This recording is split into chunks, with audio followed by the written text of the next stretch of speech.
Nowadays ndiri too busy kuti ndiite garden shows ekudiridza mugarden. Saka zvandakaita I set up this drip irrigation. Ndakatenga bucket iri. It's a 65 liter bucket. Iri rakazara nemvura. Mvura ndinoichera kubva patepi. Buckets ndoisa mubucket umu. Then ndakaconnecta this tape. Ndikaiwasha. Ndikabva ndatenga this divertor ishi. Saka ine valve yekuti ndikatita on mvura inotanga kubuda left the other side on. Ndine magarden maviri andodiridza. One of them is my shade cloth. Here. Shade cloth house ishi.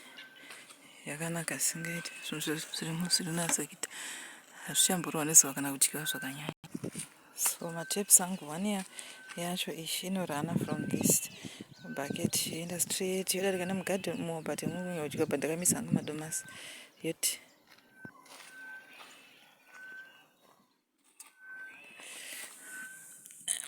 peppers, tomatoes anorana yobva yanotena apa yobva yapinda mushade house.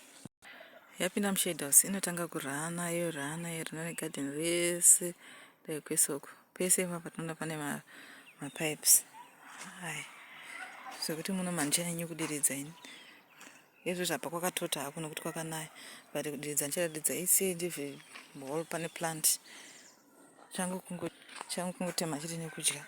Like in this case kunoku kune maplants akawanda aya mastrawberries etc akawanda broccoli anopera peas dzakutobereka.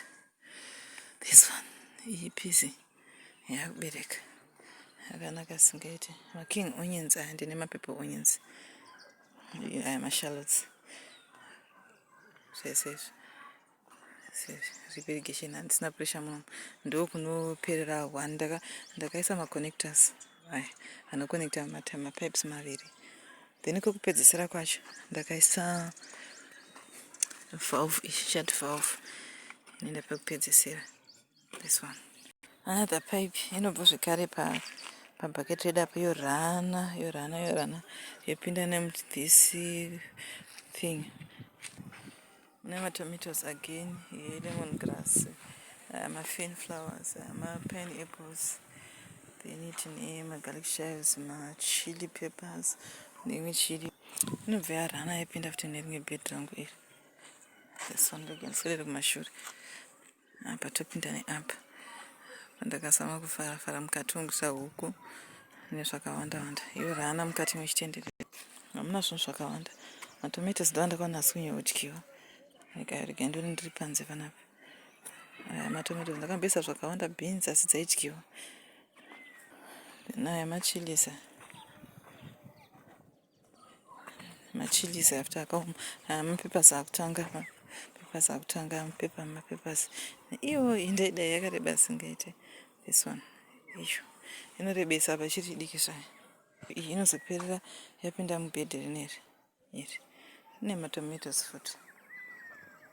Asingatsokuoneka nokuti ndanenge usina kuita. Mandikunya kunzita panyaya dzekuita weeding ndemushade house umu.